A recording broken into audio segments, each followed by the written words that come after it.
자, 그 하나님이 우리들에게 이제 모든 걸 다 주시지만 특히 이제 물질적인 문제에 있어서 하나님이 우리를 위해서 무엇을 아끼시겠는가 그렇게 썼는데 성경 말씀 중에 로마서 8장 32절을 먼저 읽어보겠습니다. 자기 아들을 아끼지 아니하시고 우리 모든 사람을 위하여 내주시니가 어찌 그 아들과 함께 모든 것을 우리에게 주시지 아니하겠느냐. 굉장히 논리적인 말씀이죠. 가장 귀한 아들을 주신 분이라면은 다른 거 아까워서 안 주실 게 없다는 거예요. 그러면 하나님은 모든 것을 가진 분이니까 못 주실 게 없는 거죠. 얼마든지 우리를 돌봐주신다는 겁니다. 그 다음에 거의 비슷한 스타일의 말씀인데 좀 다르게 표현되어 있는 것이 아까 제가 마태복음 6장 25절부터 34절을 다 읽지 못했으나 25절만 거의 뽑아놨습니다. 같이 한번 읽어보겠습니다. 그러므로 내가 너에게 이르노니 목숨을 위하여 무엇을 먹을까 무엇을 마실까 몸을 위하여 무엇을 입을까 염려하지 말라. 목숨이 음식보다 중하지 아니하며 몸이 의복보다 중하지 아니하냐. 자, 우리 보고 먹을 것 마실 거 뭐 입을 거 염려하지 말라 그러시는데 이 말은 무슨 뜻이에요? 목숨이 음식보다 중하고 몸이 의복보다 중하다는 말은 예수님이 왜 하셨을까요? 예수님이 왜 하셨느냐면요, 예수님이 이미 우리에게 목숨 주셨잖아요. 하나님이라고 합시다. 하나님이 우리에게 이미 목숨 주셨잖아요. 하나님이 우리에게 이미 몸 주셨잖아요. 그런데 목숨이 음식보다 중해요. 귀중해요. 몸이 의복보다 귀중해요. 그러면 우리에게 목숨과 몸을 주신 분이 그것보다 훨씬 더 중요하지 않은 음식이나 의복을 주지 않아 가지고 준 목숨이나 몸을 다 깨뜨려 버리시겠냐는 말이에요. 논리적 아닙니까? 예수님 말씀이 굉장히 논리적이죠. 이런 것하고 비슷합니다. 우리 아이가 어떤 부모님이 우리 아이가 좀 장애가 있어요. 장애가 있어서 보통 학교에 가서는 공부하기가 어려워요. 그래서 이제 특수 학교에 보내는데 거기는 뭐 시설이 굉장히 좋고 장애 학생에게 아주 교육을 잘 하게 돼 있어가지고 등록금이 무지하게 비싸요. 그래서 무지하게 비싼 등록금을 지급하고 아들을 학교에 보냈어요. 근데 이제 학교 보내고 나니까 학교 애가 뭐 책이 필요하다 그래요. 책값 안 줘. 그런 인간이 있겠습니까? 아니, 아들을 잘 교육시키기 위해서 그 많은 등록금을 내고 학교까지 보내고 나서는 책값은 안 주는 사람이 있습니까? 예수님 말씀이 그 말씀이에요. 내가 너희들에게 목숨을 주고 몸을 줬는데 아니 그 밥 한 그릇을 안 주겠냐 말이에요. 그 귀중한 목숨과 몸을 주신 분이 예수님 그 말씀이에요. 그렇게 우리들에게 많은 은혜를 베푸신 그 하나님이 예수님도 주신 분이 로마서는 마태복음은 목숨까지 주신 분이 그래서 하나님은 우리들에게 전혀 아끼지 않고 우리들에게 물질적인 돌보심과 축복을 주시는 겁니다. 하나님이 물질적인 돌봄을 주신다는 것을요, 예수님이 오셔서 하나님을 다 보여주셨잖아요. 그런데 예수님의 모습을 보세요. 예수님이 이 땅에 오셔서 하신 사역 중에 예수님의 말씀 사역은 주로 가르치고 복음을 전하고 영적인 하나님의 자녀로 구원을 받고 하나님의 자녀한테 살게 가르치는 겁니다. 말씀 가르치는, 복음 전하는 것은 복음 전하는 것과 말씀 가르치는 것 좀 구별해야 됩니다. 두 가지는. 그런데 그것 말고 예수님이 또 하나 굉장히 많이 하신 게 뭐예요? 뭐죠? 치유죠. 그죠? 그래서 마태복음 4장 23절 보면은 예수님이 오신 거를 요약해서 세 가지로 말씀하시는데, 그러니까 예수님은 동정의 탄생과 십자가 사건 사이에 하신 일이 요 세 가지입니다. 회당에서 가르치시고 천국 복음을 선포하시고 그리고 백성의 모든 약한 것을 고치셨다. 그러니까 예수님이 병을 치유해 주신 거예요. 그러니까 병도 치유해 주시고 또 물로 포도주도 만들어 주시고 오병이어의 기적으로 밥도 먹여주시고 그러면서 해주신 것이 이게 전부 물질적인 돌봐준 거잖아요. 그러니까 예수님이 하신 것도 양으로만 따지면은 중요성이 아니라 양으로만 따지면은 물질적인 것 돌봐주신 것하고 말씀으로 가르치신 것이 아마 거의 비슷할 정도가 되지 않을까 싶어요. 예수님은 굉장히 치유 사역을 많이 하셨습니다. 그리고 그 치유 사역이 전도와 영혼 사람들을 가르치는데 그걸 뭐라 그래야 될까요? 결정적으로 중요한 요소들이었습니다. 그건 우리가 다음에 전도 나올 때 다른 기회에서 좀 말씀드리겠습니다만 예수님이 물질적으로 돌봐주신 걸 제가 거의 둘로 썼는데 오병이어 사건이나 물로 포도주 맞은 사건도 그렇고 이거는 직접적인 물질적인 축복이고 치유도요. 치유는 1차적으로 몸의 회복이죠. 건강의 회복이죠. 그런데 사람이 건강이 회복되면은 경제력도 회복됩니다. 이거는 지금도 많은 사람들이 큰 병에 걸리면은 경제적으로 어려움을 겪게 됩니다.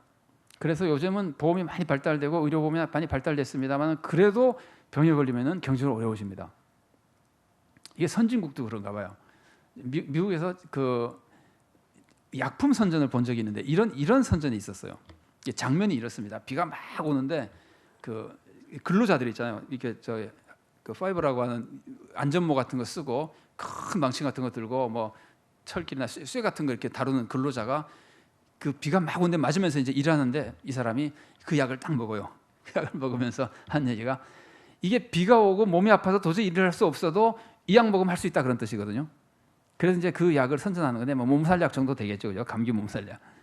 근데 그것이 의미하는 게 뭐냐면은 그날 일 못하면은 나는 곤란하다 그거예요. 웬만큼 선진국에 가도 일당 근로자들이 있습니다. 많습니다. 일당 근로자들은 그날 일 못하면은 비참해지는 겁니다. 그런데 현재 사회는 그렇게 심하지 않지만 예수님 시대에는 일당 근로자가 90%였어요. 그날 일해야 먹고 사는 사람이 90%였어요. 근데 대개 그날 일하면은 뭐 한 데나리온 받잖아요. 한 데나리온이면 아마 4식구나 5식구가 2, 3일 정도 먹어요. 그러니까 하루 일하면 2, 3일 정도는 먹어요. 그런데 이제 몸이 아파가지고 완전히 갑자기 몸을 못 쓰게 돼가지고 한 달, 2달 이렇게 하면 어떻게 삽니까? 그때부터는 구걸해야 되는 겁니다. 구걸하는 순간 가정이 경제적으로 무너질 뿐만이 아니라 구걸하는 순간 이 사람의 사회적인 모든 지위가 다 무너져 버리는 겁니다. 인격 뭐 이런 것이 다 함께 무너져 버리는 겁니다. 자존감까지. 그러니까 예수님이 병을 치유한 거는 건강 하나만 회복한 것이 아니에요. 그 사람의 사회에서의 지위, 인격, 자존감 그리고 경제생활 이 모든 걸 다 회복시켜 준 거예요. 이게 영적인 건 아니잖아요. 영적인 거 아닌 것도 주님은 이렇게 관심을 가지고 돌봐주시는 거예요. 그런데 하나님은 우리를 돌봐주실 때 우리를 철저히 한 사람 한 사람 돌봐주십니다. 달리 말하면은 하나님은 우리를 돌봐주실 때 우리들에게 물질적인 돌봄을 주신다면은 하나님은 우리를 돌봐주실 때 만약에 100명의 사람이 있으면은 하나님은 생필품 200명분 물, 빵, 뭐 음식, 뭐 좋은 것 막 해가지고 뭐 좋은 걸 가지고 200명분의 생필품을 탁 갖다 주고 야 너희들 100명인데 내가 200명이나 가져왔다. 됐지? 자 행복하게 살아. 그리고 떠나는 분이 아니라는 거예요. 하나님은 그런 분이 아니라 한 사람 한 사람 제대로 살아가는가를 돌봐주시는 분이라는 거예요. 이거를 잘 보여주는 말씀이 제가 거기 성구를 적어놨는데 11절부터 32절이라고 썼는데 이게 1절부터인지 모르겠습니다. 15장 전체가 이걸 가르치는 겁니다.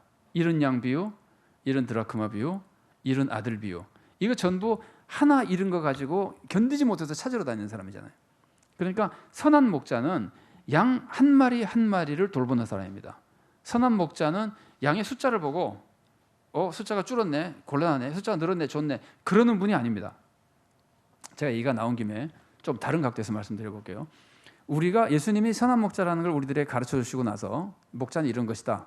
그리고 요한복음 10장에서 난 선한 목자라고 가르쳐 준 다음에 우리가 교회에서 선한 목자 마음을 가지면은 목사는 말할 것도 없고 장로님, 구역장님, 뭐 교사 모든 우리가 선한 목자의 마음을 가지면은요. 둘 중에 어느 거겠는가 보세요. 우리 예를 들어 교사라 그럽시다. 교사가 그냥 교회라 그럽시다. 담임 목사가 성도님들이 그동안에 500명이 모였는데 성도님들이 교회 무슨 일로 상처를 받고 10명이 나갔어요. 10명이 나갔는데 그 다음 주에 성도님들이 20명이 더 왔어요. 그러면 성도가 줄지 않았잖아요. 그러면 성도가 많아졌으니까 나간 사람은 별로 신경 안 써도 된다. 몇 명 나가도 우리는 더 많이 올 것으로 믿는다. 그렇게 얘기하는 분들이 있습니다. 저는 이제 평신도 때랑 들어본 적이 있습니다. 우리 교회 몇 분이 나가셨으나 하나님이 더 많은 분을 보내실 것으로 믿습니다. 그것까지는 괜찮은데 만일에 그 마음에 아무리 그 사람들이 나갔어도 더 많은 사람이 오면 나는 괜찮다는 마음이 있으면은 무슨 목자예요? 그건 선한 목자가 아니에요. 만일에 한 교인이 나갔어도 한 교인이 나갔는데 반에서 100명이 들어와도 그럼 교인 숫자는 99명이나 늘었잖아요. 그래도 한 교인 나간 그 사람에 대한 아픔과 안타까움과 갈망은 계속 남아 있어야 선한 목자예요. 자, 탕자의 비유 보세요. 탕자 비유에서 아들이 나갔잖아요. 그놈 속썩이더니 에이 잘 나갔다. 내가 더 좋은 놈들 데려다가 양자 삼아야지. 그래서 그 아들보다 훨씬 잘생기고 똑똑하고 뭐 효도하고 하는 사람을 양자로 데려오면은 그 나간 아들에 대한 슬픔이 없어집니까? 그 양자니까 안 없어진다. 그러면은 아들을 막 낳았어요. 그 다음에 하나님의 축복으로 아들을 5명이나 낳아가지고 굉장히 훌륭하게 자랐어요. 그러면 아들을 새로 5명이 더 진짜 아들이 5명 더 생기면은 나간 아들에 대한 슬픔이 사라집니까? 그거는 그 아들만이 해결할 수 있는 겁니다. 그 아들이 돌아오기 전까지 해결이 안 되는 겁니다. 이게 하나님의 사랑이에요. 하나님은 우리를 돌봐주실 때 산정역교회 많이 늘었네, 됐네, 그러고 가시는 분이 아닙니다. 왜 거기서 걔는 안 나오냐고 따지시는 분입니다. 목사 뭐하냐, 구역장 뭐하냐고 따지시는 분입니다. 따지신다기보다 하나님이 그 마음을 가지고 계시는 겁니다. 한 사람 한 사람 돌보시는 분입니다. 하나님은요. 그래서 제가 파스칼 얘기를 썼는데, 파스칼은 그 인간에 대해서 아주 명언을 한 것이 있는데, 뭐 좋은 말을 많이 했지만 그 중에 하나가 인간의 마음에는 하나님으로만 채워지는 심연이 있다는 말을 했어요. 인간의 마음에는 구멍이 있는데 그거는 하나님이 들어오기 전에는 채워지지 않는다. 그래서 뭐 돈이나 권력이나 쾌락 아무리 얻어도 그것은 채워지지 않습니다. 늘 허전하고 비어있고 불안합니다. 하나님이 딱 들어오는 순간 완전한 평강과 행복을 누리게 되는 겁니다.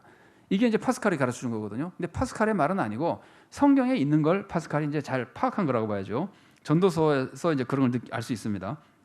그런데 성경은 그것만 가르치는 것이 아닙니다. 파스칼이 그걸 말한 건 잘한 거지만 성경은 그것만이 아니라 거꾸로 하나님의 마음에는 나로만 채워지는 심연이 있습니다. 그러니까 하나님은 지금 인구가 만일에 70억이면은 뭐 69억 9,999만 그 나 하나 빼고 다른 모든 사람이 하나님을 섬기고 하나님과 교제하고 서로 사랑하고 행복하고 신앙생활 잘하고 다 천국 가도 나 하나가 하나님을 떠나 있으면은 하나님 마음은 거기가 비어 있는 겁니다.